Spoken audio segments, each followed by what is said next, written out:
Saudi আরব থেকে final exit নিয়ে দেশে চলে গেছে বা ছুটিতে গিয়ে আর সৌদি আরবে আসেনি। এখন এই প্রবাসীটি দেশে গিয়েও মামলা খাচ্ছে।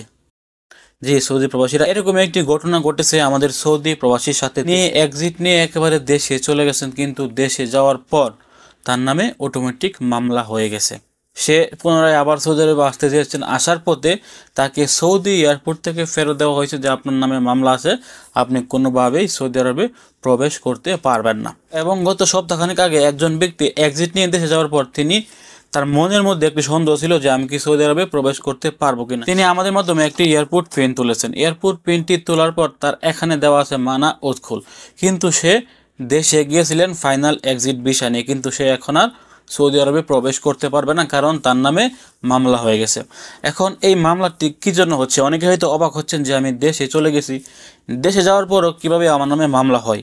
জি দর্শক, এটাই কিন্তু এখন অনেক সৌদি প্রবাসীদের সাথে হচ্ছে, এবং এটি হওয়ার ফলে যে সকল প্রবাসীরা দেশে একেবারে চলে গেছেন বা ছুটিতে গিয়ে আর সৌদি আরবে আসেননি, তারা কিন্তু আর দ্বিতীয়বার সৌদি আরবে প্রবেশ করতে পারবে না, কেননা তাদের নামে অটোমেটিক মামলা হয়ে গেছে।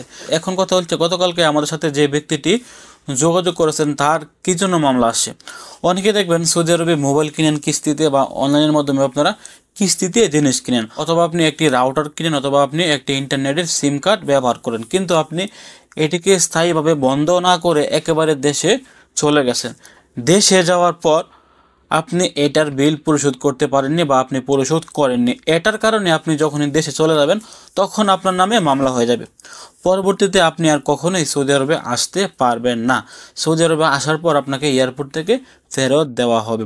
এখন কিন্তু অনেক প্রবাসীদের সাথে এই জিনিসটা হচ্ছে। এই জন্য আমি বলবো, যারা দেশে একেবারে চলে গেছেন বা আপনারা ছুটিতে গিয়ে আর সৌদি আরবে আসেননি, আপনারা আবার পুনরায় সৌদি আরবে আসতে চাচ্ছেন, আপনারা দয়া করে মাত্র কয়েকটি টাকা খরচ করে একটি এয়ারপোর্ট পিন তুলুন।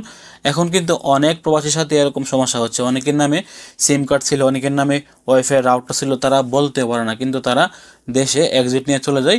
এখন আবার পুনরায় সৌদি আরবে আসার ক্ষেত্রে তাদের সামনে বাধা হয়ে দাঁড়িয়েছে একটি মামলা। এই মামলার কারণে তারা সৌদি আরবে আসতে পারে না। এখন তারা না পারছে দেশ থেকে এই মামলাটি কাটাতে, না পারছে তারা পুনরায় সৌদি আরবে প্রবেশ করতে। এই জন্য আমি বলবো, যে সকল সৌদি প্রবাসীরা আপনারা দেশে ছুটিতে গিয়ে আর সৌদি আরবে ফেরত আসেননি, অথবা যারা সৌদি আরব থেকে ফাইনাল এক্সিট নিয়ে একেবারে দেশে চলে গেছেন, আপনারা এখন আবার চাচ্ছেন পুনরায় সৌদি আরবে আসতে, আপনারা মাত্র সামান্য টাকা খরচ করে কিন্তু আপনারা যে কোনো মক্তব থেকে আপনার আত্মীয় স্বজন সৌদি আরবে থাকলে তাদেরকে দিয়ে আপনি একটি এয়ারপোর্ট পিন তুলতে পারেন। তুলে আপনি চেক করতে পারেন যে আপনি সৌদি আরবে আসতে পারবেন কিনা, তারপর আপনি একটি ভিসা কিনুন। অন্যথায় আপনার কিন্তু 4 থেকে 5 লাখ টাকা সম্পূর্ণই জলে চলে যাবে যদি আপনার নামে মামলা হয়ে থাকে। এখন কিন্তু সৌদি আরবে মামলা হওয়াটা একদম সিম্পল একটা ব্যাপার হয়ে গেছে। আমি নিজেও জানি না যে আমার নামে কয়টি সিম কার্ড আছে, আমার নামে কয়টি রাউটার আছে। এই জিনিসটি কিন্তু আমাদের সাথে সবচেয়ে বেশি হচ্ছে।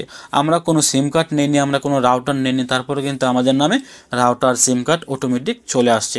অনেক সময় কিন্তু এগুলা কোনো দালাল চক্রের কারণে কিন্তু আমাদের উপরে চলে আসে, বা অনেক সময় আমাদের দালাল বা আমাদের কুফিলরা কিন্তু আমাদের ইকামার উপরে এই সিম কার্ড বা ইন্টারনেটগুলি নিয়ে নেয় আমাদেরকে না জানিয়ে।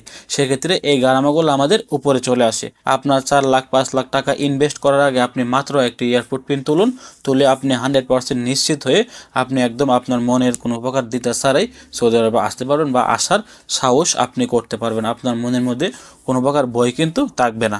আমি বলবো, যারা এয়ারপোর্ট পিন তুলতেছেন আপনারা সৌদি আরবের যে কোনো মক্তব থেকে এয়ারপোর্ট পিন তুলতে পারবেন, অথবা আপনারা চাইলে আমাদের মাধ্যমেও একটি এয়ারপোর্ট পিন তুলতে পারবেন। আমি আপনাদেরকে স্ক্রিনে একটি নাম্বার দিয়ে দিচ্ছি, আপনারা এই নাম্বারে যোগাযোগ করতে পারেন একটি এয়ারপোর্ট প্রিন্টের জন্য। আমরা আপনাদেরকে অল্প খরচে একটি এয়ারপোর্ট প্রিন্ট তুলে দেব। ভালো থাকুন, সুস্থ থাকুন। ভিডিওটি সর্বোচ্চ শেয়ার করে সবাইকে জানিয়ে দেওয়ার চেষ্টা করুন। আসসালামু আলাইকুম।